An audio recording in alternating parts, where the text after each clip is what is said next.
Hey guys, what's happening? I'm trying a little short form video here I'm going to upload to YouTube, and I'll link to it over on Facebook if you want to go watch it over there. I'm just recording it on my little webcam, nothing fancy, no special lighting to make me look better, if that's even remotely possible.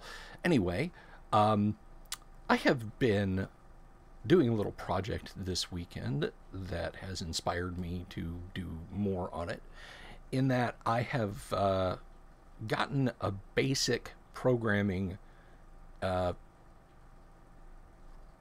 language thing that allows me to write basic programs. I used to write a lot of basic programs on my Commodore 64 back in the day, but I sort of gave it up when I went to 16-bit computers, and then so on down the line. Things seems a little bit more complicated than poking the screen to get certain colors and draw circles and make sprites and play sounds and output text and all that sort of thing.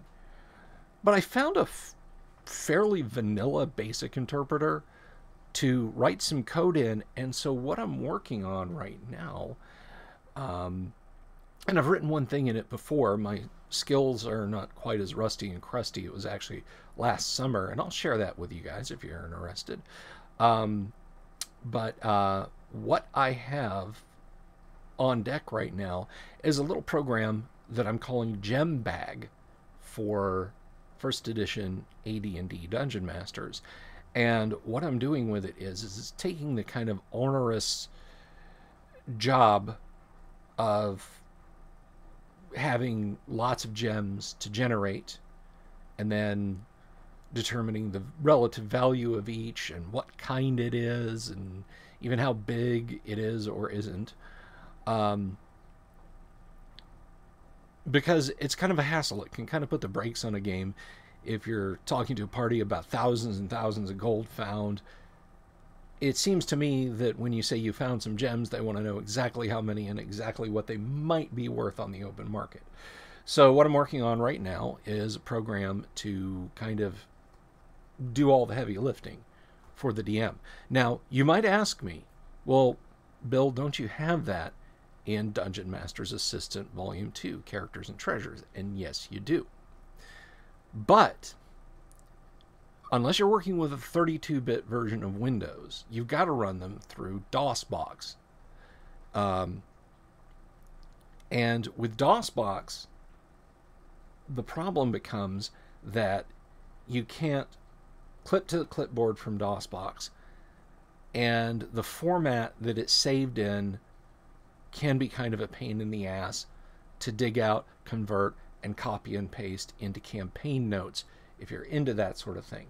The output of the basic program is just in plain text. You can right-click on the window, select all, copy, and then paste it into a Word document, a spreadsheet, whatever it is you need to keep track of treasure for your party, or paste it onto a chat program if you're doing virtual tabletop.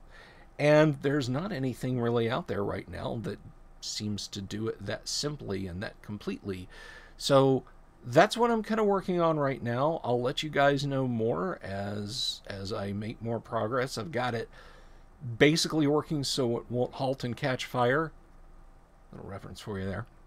And when I get a working version, I'm going to put it, I'll link to it down in the comments. I'll make a video announcing that it's done and link to it in the comments. And I will also share the source code.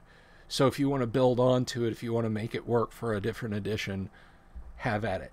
And to be sure, this is not for Swords and Wizardry or Basic Expert or Holmes Basic or BECMI or Second Edition. This is for First Edition Advanced Dungeons and Dragons. So yeah, that's what I'm doing right now, and I'm looking forward to sharing that with you guys.